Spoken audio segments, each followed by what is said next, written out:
Thank you once again. And well, it's very hard to speak after my colleague almost said everything I have written down here. So it's, you should have told me. I should probably put these things apart, and I would say from maybe some of the things from other point of view. Well, the first is I absolutely agree. The fight in Ukraine right now is a war. That is number one. There is no other things to be said, or other words to be used. Another thing is that there is no Donetsk, Luhansk governments, or whatever they call themselves. There is a fight between Ukraine and Russia, and that is number two that we all understand, and I believe you Ukrainians, you all understand it, but it's little bit was harder for us in the West to understand that, but now we understand that there is no misunderstanding in this. Another thing is that what is happening on the soil of Ukraine is there is a little bit bigger picture. The picture is that Russia is standing against the West. Western values, democracy, all these things that Ukrainians are defending right now, they are fighting for European Union, for all these things that we believe in. And it was quite difficult for us to understand that for some time. Another thing is that it's very hard to fight Russia today. Why is that? You know, the polls show that Putin has 85% support of all of his living people. But let me say one thing clearly. We must not mistake in one thing. This is not Russian people who are doing that. This is Putin and his regime who is doing that. Russians in this time, just poor people who don't have any other alternative source of information. If you look at the Russia today, you will see that all TV stations, radio stations, all broadcasting newspapers and all that, they are 100% dependent upon Kremlin and his surrounding peoples. So actually all the information, all the propaganda that has been issued by these channels are 100% anti-Western. And as West countries, we lost this opportunity to influence them because we never thought that Russia could do something like it did. We missed the first signal when it was in 2008 and 9, Georgian war, when after 4 months, everything was back to business. And Georgia lost about 25% of its territory. Now the second time, when it comes to Ukraine, I think, as it was mentioned correctly, the wake-up call for everyone. And I remember those times 2-3 years ago, when us Baltic states, Lithuania, Latvia, Estonia, when we were seeing something frightening for us, and standing on international platforms, EU and NATO, we were speaking about that. We were called paranoid, Russophobic, a lot of epithets we used. Now nobody's speaking like this. I don't want to say that we were right at that time, but we were. And I don't want to raise these things, but people understood that Russia, which, Try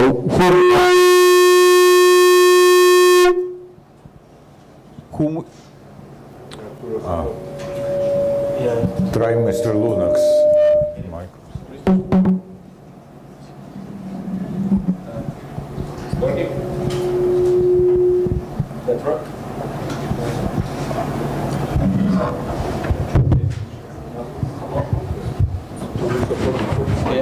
Too Russophobic, yeah, for this microphone. That Russia is a very strong adversary with all the political influence they have in there. So, as I said, all the media is controlled. You cannot get into the ears and hearts of Russians who are living there, and they just don't get any other information. So, well, they have to support what they support. So, all my views, what I say, and I think most of the people who will agree that it's not Russia who is the threat. It's Putin and his regime which is the threat, who uses his powers for these things that he does today. So another thing is propaganda. We're losing propaganda war, and there is no secret. Russians invested a lot of money in that. They created a lot of companies for that. They've been doing that for years. And as I said previously, we were looking at Russia as a partner. We never thought that we should have some countermeasures. We should look at that as a threat. Now today we have the result. Every time they do something, we are reacting to that. We lost that capability of being proactive or do something preventive. So at this moment I would say that right now we understand that we lost already some of the periods of this game, and now we're getting back. Another thing is Ukraine's defense capabilities. Well, today the biggest question probably for all Ukrainians and for all of the world leaders is, should or should we not support Ukraine with defense capabilities and defense guns? As I said previously, I think yes, we should.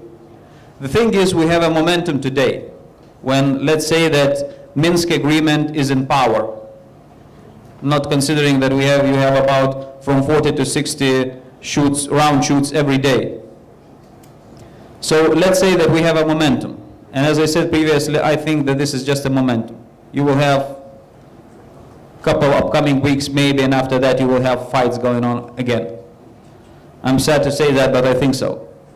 And this is the momentum where all Western countries should supply defense capabilities for you to have a possibility to defend your country. Because we will have the same position after a month or two, sitting somewhere in the forum discussing about the things that happened in 2 months, and the only thing will be that Ukraine has less territory and more of the soldiers has died. Because you don't have the weapons you need to have. So we strongly advocate in all the platforms, in all the forums we can, to support you. And I think this cup by cup, little by little, you see that this question is going up. But it's very hard for democratic countries and democratic institutions to compete with authoritarian regime. Where the authoritarian regime makes a decision, it's like that, it's implemented. Where you want to make a decision on democratic states, let it be EU or NATO or whatever, you have to go through a lot of democratic, bureaucratic things to have these things agreed and then implemented. So at this moment, I would say that democratic countries, democratic states, and democratic institutions loses to authoritarian with the effectiveness. Another thing about Ukraine, what has Ukraine to do? You have to execute a lot of reforms. Or I would say about 75–80% of all the sectors that you have has to be reformed. And the time that it's started right now is very bad. You have a war going on, you have people who are dying, you have reforms who are very painful, you have not only geopolitical security crisis, you also have financial economical crisis. So this time is very hard for you to do that, but you need to do that. If you will lose this momentum, you will be sucked back in all this post-Sovietian type of thinking, post-Sovietian type of acting and executing things. So I strongly believe that Ukrainians will manage to do that. You have a very good government, which has the will, the power, and the trust of people to implement what they're trying to do. And 1 minute. 1 minute, okay. So the last thing that I would like to say is what will happen after these things? Let's say one day all these things will be over.